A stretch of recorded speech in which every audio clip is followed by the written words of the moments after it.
One thing that I did was I pulled off some press releases from different magazines, and then I also pulled off a magazine's guide to how to write a press release, and this is a magazine from the US, so it will kind of remain nameless. But one of the things that I loved in it, because it's something that I battled, is they have a line in here: the copy should read like a news article with some optional, subtle publicity sprinkled in.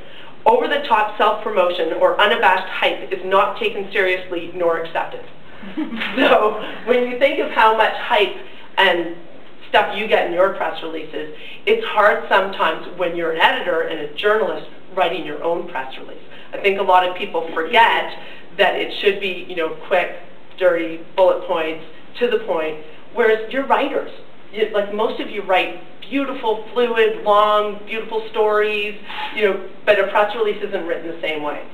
You want to present facts that get the journalist or the producer thinking about how they can create an amazing story or piece out of what you've sent them.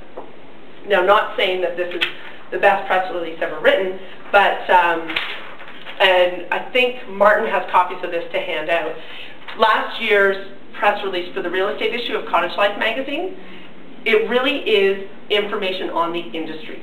So it's information on the research. I think Cottage Life is mentioned twice in the whole press release. It doesn't lead with, you know, Cottage Life magazine has done this. It is, here's what's happening in the cottage industry, here's some facts, here's some stats, and then here's some people that you can talk to about the industry. And it got a ton of pickup.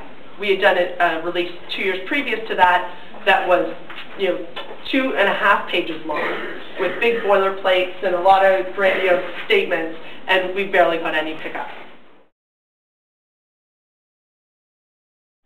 But one of the things I pulled here that we do also on BT are chats. We do 2 chats a day, which is a good 7-minute segment, and one of the things I thought was really neat was the 5 stylish romance films to get you in the mood. I mean, Valentine's is coming on.